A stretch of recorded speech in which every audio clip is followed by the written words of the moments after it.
Hey YouTube family, welcome back to my channel. It's your girl, Millie, yay. And I'm back with another video. Today I will be discussing the marriage process in Zimbabwe, according to my experience, of course. So if you're interested in that, stay tuned.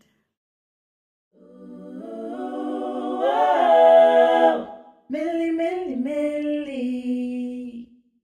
So before I proceed with this video, there are timestamps below for all the things I'm going to discuss. So just go and click on whatever you're interested in if you're in this video, and you can just to there or just watch the whole thing. I'm pretty interesting to watch anyway, so just go for it. So to start with, I'm going to give you a brief explanation of how the process works. So maybe you decided that you want to get married, you're ready to settle down. Maybe you've even paid your lobola, or maybe you haven't, but you want to officialize your marriage. There are three different types of marriages in Zimbabwe. There's a customary marriage, which is just basically the lobola, when the families acknowledge that you guys are married. And then there's a customary registered, one where you register your customary marriage. That one allows for polygamous marriages. And then there's the 5.11 Act, which is the one husband, one wife. One husband, one wife. just had to repeat that. One husband, one wife. So that's basically the official one, where you get married out of community of property. That's the standard in Zimbabwe. So you want to apply for that. Firstly, you need to apply for a marriage license. Once you get a marriage license, you then can get married in court or through a religious leader of your choosing. That's basically the process in a nutshell. But anyway, let's get into the bigger picture. The documents that are required when you decide you want to apply for a marriage license. So if it's two Zimbabwean people getting married and they've never been married, so you've never been married and you're both Zimbabwean, you need three things. Actually, you need three main things. Okay, you need three things. You need 2 passport-sized pictures for each person. Right, the bachelor and the spinster, and you need to make sure that the bachelor's pictures, he is wearing a full suit, that is shirt, jacket, and tie. If you're not wearing a shirt, jacket, and tie, Mr. Bachelor, they will not let you in there by the JSC Magistrates Court. They'll just tell you, go back, get some more pictures, then come back when you're serious. You need copies of your IDs, your ID cards, as well as the originals. They need to be present as well. And then lastly, you need the application fee. At the time that I did it, it was 1,000 bond or $7 US if you opt to pay in US dollars at the court. The fourth thing that I was debating, whether it's a thing, is a letter from your religious leader. If you decide you want to get married in church or with your religious leader, as long as they're a marriage officer, you have to have a letter from them vouching for you that they know you and that they will marry you, right? But if you're going to get married in court, you don't need that. If you're going to get married in court, they'll give you the next available date when you go for that application, and then you just apply for them, and then you don't need a letter from your pastor or whatever. If you're getting married and you've been married before, you need one of two things: either a divorce decree or the death certificate of your spouse. Those certified copies of each. So those are the additions for if you've been married and it's two Zimbabweans getting married to each other. Now let's get into the actual process of the application. It is a 2-day process. On the first day, only one of you needs to go. So it can either be the bachelor or the spinster. In my case, we both went, but then I found that it wasn't necessary because the other person just sits outside anyway. So what you do on the first day is you go there, you get your application forms, and then you fill them in and you submit all your documents, the documents that are required for you. So, you know, like if you're marrying a foreigner like me, I'm going to talk about your documents a bit later in this video after this process section because it's a bit tedious-ish for us. I don't know why, but anyway, so yeah, you go, you apply, and then you pay your application fee. Note, if you're going to be eager like me, I was eager, I was there at 7, but then it turns out the accounts office only opens between 9 and 10.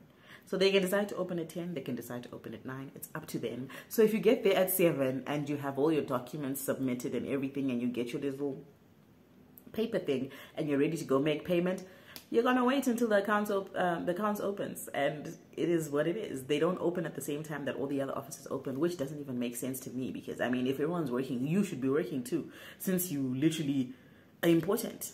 But no. So I waited until 10 o'clock because they opened at 10 that day, and then I paid at 10. So yeah, it's basically filling in forms, submitting documents. They check the documents, and then they tell you to come back the next day. So your marriage license will then be issued the next day, of which marriage license is not even fancy, guys. It's literally your documents stapled together, and the application form that she then fills in for you as you wait there, and she basically fills in all your names, your ID numbers and whatnot. She staples it, then she sticks your pictures on it. It doesn't look very fancy, to be honest. It's like, looks like a list of documents. But anyway, she tells you to come back. I'm saying she because the person who helped me was a woman, and I think she was the only one doing it. But anyway, she tells you to come back the next day. And day 2 is when you get your license. Day 2, you have to be there by 6:30 a.m. Otherwise, you don't get helped, basically. You get there at 6:30 a.m. You need to be there, the both of you, wearing formal. Men have to wear shirt, jacket, and tie. Women have to wear formal. Closed shoes, blazer, the likes. They're not really strict about women's formal, because women's formal can be a lot of things, but it just has to be not a short skirt, not a short dress, no cleavage hanging around, things like that. Those are things that you need to worry about. And then you get there at 6:30, they hand you your marriage license, and then you wait in a line. And then, so it's like the magistrate comes in the morning. So the magistrate comes in the morning, and she's there to do the marriages. That's people getting married in court, and to stamp and officialize the licenses, which is what we were there for. So you have to wait for the people getting married inside. They just basically get told their vows. They don't really say vows. They just told that this is, you're getting married, Marriage Act 5.11, la la la, one man, one wife, or what. If you swear, what. Then the magistrate then goes down around and, do you swear that you what? And then they sign the marriage license, the marriage certificate. So those are the guys getting married. Us, we wait in line, and you go in there one by one. There'll be a little desk in the corner while others are getting married. There'll be a magistrate. They will then ask you, do you solemnly swear that all the information in here is correct and that you're not doing it under duress? You say, yes, I swear. Put your right hand up. You swear. She stamps it, signs it, and voila, you have a marriage license. I think I had my marriage license by 7 a.m.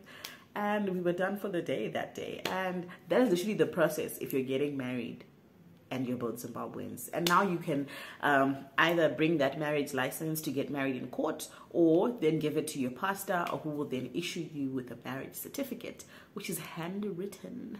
BT dubs. Ra-ta-ta-ta. That's basically it. And then, so once you have your marriage license, you have to, and you set a date for your wedding. Either you're getting married in court, or you're getting married with your pastor, or in church, or whatever. You've set a date for your wedding. Now you need to find 2 witnesses. A witness obviously representing the bachelor, and a witness representing the spinster. They also need to submit 2 certified copies of their IDs. And then, yeah, if you're getting married in church, your pastor will then walk you through everything.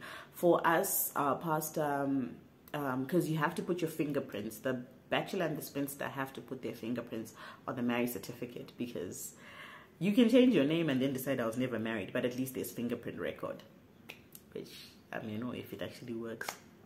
But anyway, so I know our pastor was going, we did some marriage counseling for a couple of days with our pastor. And then on the last day, we actually went and we put our fingerprints, so that some people do their fingerprints at their wedding, because I've seen those wedding photos where people are like, and they've got their fingers together and they're posing and they're like, we just got married. Nah, I wasn't going to do that. So we did our fingerprints beforehand, so that I wouldn't have to handle ink, and then, there's ink everywhere. Now it's just like, I need to find a place to wash my hands. And that is basically the process. You get handed your marriage certificate on your wedding day with witnesses, and your witnesses also sign. There's 3 sheets. There's 1 sheet that's for the person marrying you, so that's either the court or the pastor, and then there's your copy, and then there's the copy that goes to central registry, where you can then go if you lose your copy. So basically it's a fail-safe. Basically, if central registry loses your certificate, they can always get a copy from your pastor or from you, and whoever loses, you know what it is. So that's how it works. And that's basically the process when you're getting married and both of you are Zimbabwean. Now, I'm going to get into the requirements of when you are marrying a foreigner. There are 4 extra requirements for marrying a foreigner. So, like, you know, everything that I've just explained in this video, you do it. But when you go to JSC, the Magistrates Court, to submit your documents, there needs to be 4 other documents attached to the application. But then everything else is the same, okay? I hope that makes sense. If you have any questions, DM me, contact me.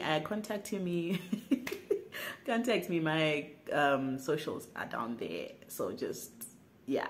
But everything is the same except for these additional documents that you need to submit. So I'm going to do it in stages. First, I'm going to list the documents, right? So the first document you need is a non-marriage certificate for the Zimbabwean spouse. So in my case, it was me. I'm the Zimbabwean spouse. I needed to get a non-marriage certificate, right? And then a police clearance for the foreign spouse. So my husband had to get a police clearance certificate from Zimbabwe, right? I hope that's clear. A non-marriage certificate for the foreign spouse, right? So it's also called a letter of no impediment. It's just a letter that confirms that you've never been married. And then the last thing is immigration clearance certificate, right? So let's start from the beginning. I started with a non-marriage certificate or letter of no impediment for Zimbabwean spouse. So basically, I need to prove that I've never been married. I don't know why, because I mean, I'm getting married in my own country, right? You should know that, but anyway. So let me explain how you get it. We're back at Central Registry. You know, I did a video about getting passports. This video right here. You haven't watched it. And I was just going on about all the things I had to do at Central Registry. My son's birth certificate, my passports, yada yada. So this is another thing that I went there for. One of the floors, you'll see. So when you're applying for passports, you go through the back door of Central Registry. But when you're going to apply for your non-marriage certificates, you just walk in through the front and then you ask the reception for what floor you need to go to. They'll direct you, I think it's the 4th floor. And then you go to, if I remember clearly, so don't take my word for it. Read the instructions when you get to Central Registry. So you go up, you go there. It comes out same day as long as you apply before 11. So you get there. For me, I paid 500 bond. You had to have 2 copies of your a copy of your ID, a copy of your birth certificate, and the 500 bond. You give it to the woman. You say it's for a certificate of non-marriage, and then they basically present you with the certificate of non-marriage. I think I still have mine. Do I still have? No, I have a copy. I think I have a copy. If I still have my copies, because I took copies, but the originals were taken at GSC. They took those in, so they're attached to my marriage license. But I would put it right here again if I still have a copy of what it looks like. And then, yeah, and then they tell you what time to come. You come back and you get your certificate of non-marriage. And then the second thing is the police clearance for the foreign spouse. So you can do it one of 2 ways. You can either, if your spouse is in Zimbabwe and is in Zimbabwe for a long time, because police clearance certificates are taking long to come out. They come out after at least 21 days. Even if you apply for the urgent one, guys, it doesn't come out in 7 days like they say, or 14 days. Like, there's just a horrible backlog there at CID, so things just get lost and things are all over the place. So you can do one of 2 things, like I said. If your foreign spouse is in Zimbabwe, you can go with them to a police station. They get a copy of their ID. They fill in the forms just like we get our police clearance certificate. And then you go and submit and you wait it out for it to come out. Or for me, my husband was not in Zimbabwe. So he went and he got his fingerprints taken at a police station here in South Africa. And then he sent them to Zimbabwe with his ID copy attached and everything, and he downloaded the forms on the Zimbabwe ZRP website, and they filled them in, And then he sent them back to me, and then I took those to CID and I went and submitted there. That is probably the best way to do it, because those ones come out in 3 working days, even though there's also hustle and bustle, which I'll explain just now. But that might be the best way to do it, because yeah. But the downfall of that approach is that it's costly. If your husband or spouse takes the fingerprints in Zimbabwe, it'll cost you 20 bond. 20 bond is like 10 cents. But if the fingerprints are coming from outside Zimbabwe, you pay $75.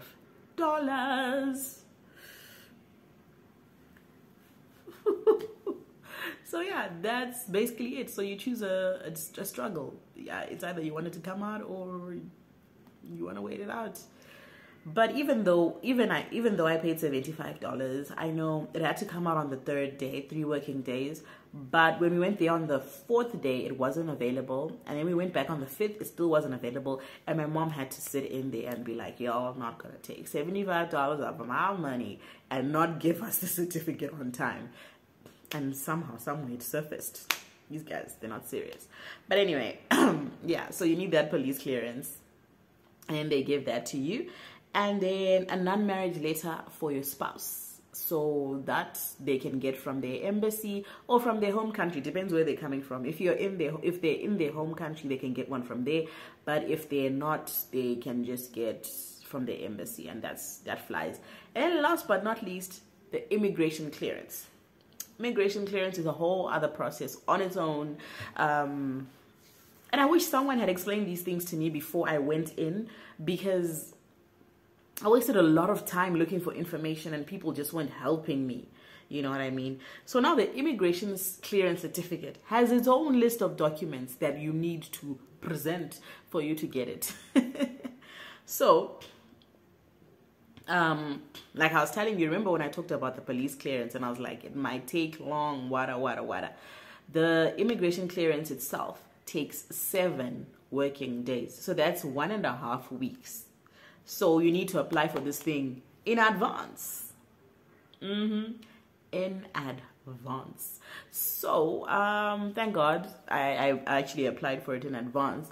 But I actually processed the application before my husband had come in Zimbabwe. So what they do is actually before I get into explaining these things, let's go through the document lists, or the list of documents that you actually need, so that stuff makes sense. I know that stuff is all over the place, but like there's a list in the description box of all the document lists. But if you really listen to what I say, it might be making sense, it might not, but I just hope it's making sense. If it's not, like I said, reach out to me on my socials. I will explain everything better, I hope. Okay. So, document number 1 that you need to apply for immigration clearance. The Zimbabwean spouse needs to write an application letter requesting immigration clearance for their foreign spouse. So you basically write an application letter where you're like, wow, it looks like I'm naked, guys. Like, I'm not naked. I'm dressed. Okay, let's lean back, because it's looking like I'm naked. Anyway, you need to write an application letter. So you're like, hi, it's me, Millicent Rumbidzai Chimonyo, located at number 51 Chakuti Street, ID number 6955512 Z44, and I'm requesting immigration clearance for my spouse, born on this date, ID number, you just put all those things, and you obviously make it formal. You need to remember how you write formal letters, where you put the address, your address, and the address of the place that you're writing to. It has to be formal, otherwise they won't help you. Number 2, you need a certified copy of the Zim spouse's ID. It needs to be certified. That's fine. And then you need a copy of the foreign spouse's ID, which is the passport. You need to use the passport. So you need the copy of the biometrics page, right? The page with all the information, ID numbers and whatnot. And then you also need a copy of their lawful stay in Zimbabwe. So that's either the visa or the stamp that they got into Zimbabwe legally.